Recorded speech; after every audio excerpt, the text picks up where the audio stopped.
Mom, we sold the house. We need to stay here with you for a while. You sold your house. That beautiful house Walter helped you buy? Things got tight. We just need a place to land. Are we really doing this on the doorstep? It's freezing. Let us in and we'll explain everything inside. No. I think we'll talk right here first. You cannot seriously make us stand out here with all our things. We are family. Move aside, please. Family. That's an interesting word to use right now, Heather. Mom, come on. Don't be difficult. We're exhausted. We've been driving all day. You drove all day, with everything you own in these bags, ready to move in the same afternoon you happened to sell your house. You planned this down to the hour, didn't you? Before either of you sets one foot in my house, I want you to tell me something. I want you to tell me about the $620,000. The what? What are you talking about, Mom? 600 what? She's confused. Marcus, she's not making sense. I'm making perfect sense, Heather. $620,000 gone, and I know exactly whose account it left and exactly whose it landed in. Mom, whatever you think you saw, you've got it wrong. You know, money stuff gets confusing. Confusing.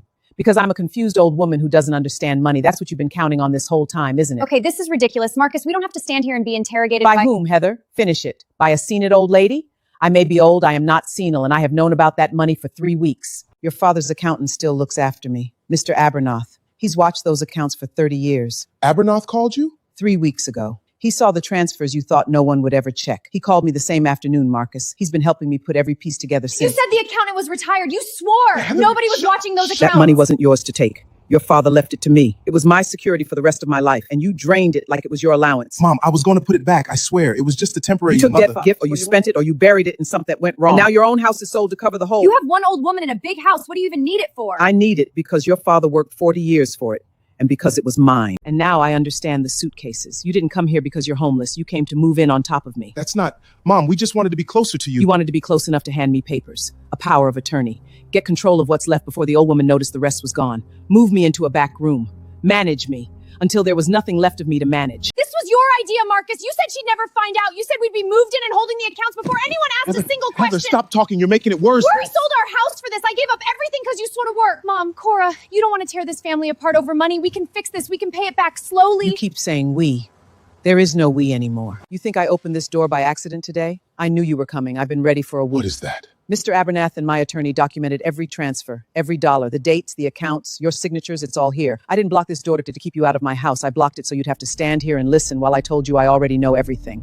Every single thing. You came here today to take the last thing I have, so now you're going to stand on my porch and hear exactly how this ends. Mom, please. Whatever you're about to do, I'm still your son. You were my son when you took your father's money from me and thought I was too old and too foolish to notice. So here is exactly what happens now. Tomorrow morning, this family and everything you thought you'd get away with is going to... Cora didn't lower the envelope. She looked at the two of them standing on her porch with everything they owned in designer suitcases, and she finished it. Tomorrow morning, my attorney files. Every transfer, every forged signature, all of it goes to the people who decide whether you pay it back or you go to prison. That's not a threat, Marcus. That's just Tuesday now. Marcus started crying, not the performance from 10 minutes earlier. Real, ugly, terrified crying. Mum, please, I'll lose everything. Cora looked at him for a long moment, and when she spoke, her voice was steady. You already lost it. You lost it the day you decided your mother was an easy mark. Behind him, Heather was already pulling out her phone, already looking for a lawyer of her own, already deciding which parts of this she could pin on her husband. Cora watched her do it and almost laughed.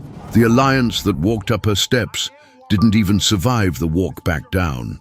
Here's the thing she didn't tell them, standing in that doorway. 3 weeks earlier, when Abernathy first called and told her the money was gone, Cora sat at her kitchen table and cried all night because the worst part was never the $600,000.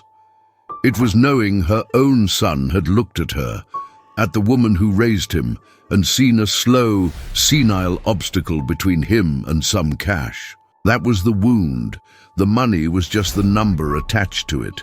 And somewhere in that long night, she stopped crying, and she got angry, and she picked up the phone and called a lawyer, because grief is soft, but a mother protecting what her husband built is not.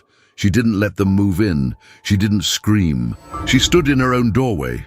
In her light blue cardigan they all thought made her look harmless, and she let them talk themselves into a corner and then showed them the walls had been closing the whole time.